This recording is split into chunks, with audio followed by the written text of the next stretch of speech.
protesting. Go on.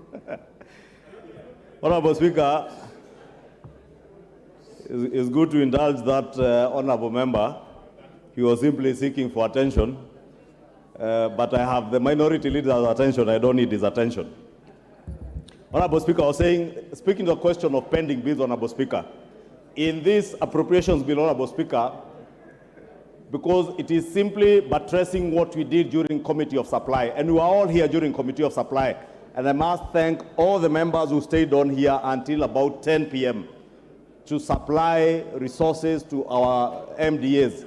Honorable Speaker, unlike what is being said, it is true that in this appropriations bill and what we supplied to our MDAs, for instance, the largest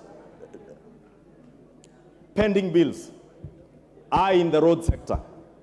And indeed, all these members in this House, Honorable Speaker, will tell you, in each of our constituencies, we have either a road that was to start that is yet to start, or a road that had started but stalled because of pending bills, Honorable Speaker.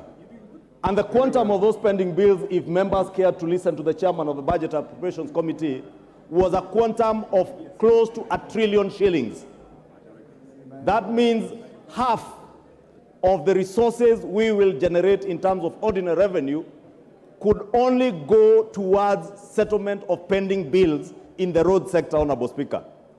But amidst all the constraints that we have with our resources, Honorable Speaker, the Budget and Appropriations Committee and indeed the House last week in supplied a quantum of 250 billion shillings to the road sector to help start dealing with the question of pending bills in the road sector.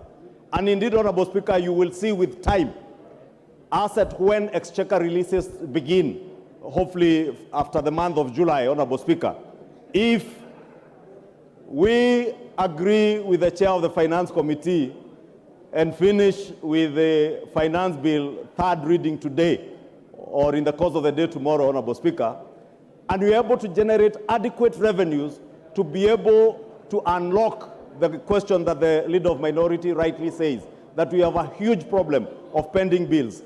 That 250 billion shillings to the road sector is not enough.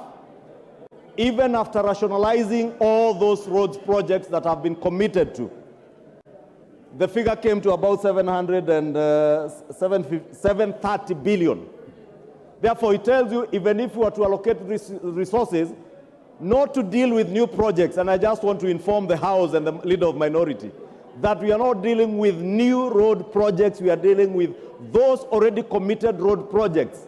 And it will take ordinarily, either we commit the entire of our development expenditure to the road sector without having to deal with anything else, or we do what the Budget and Appropriations Committee recommends.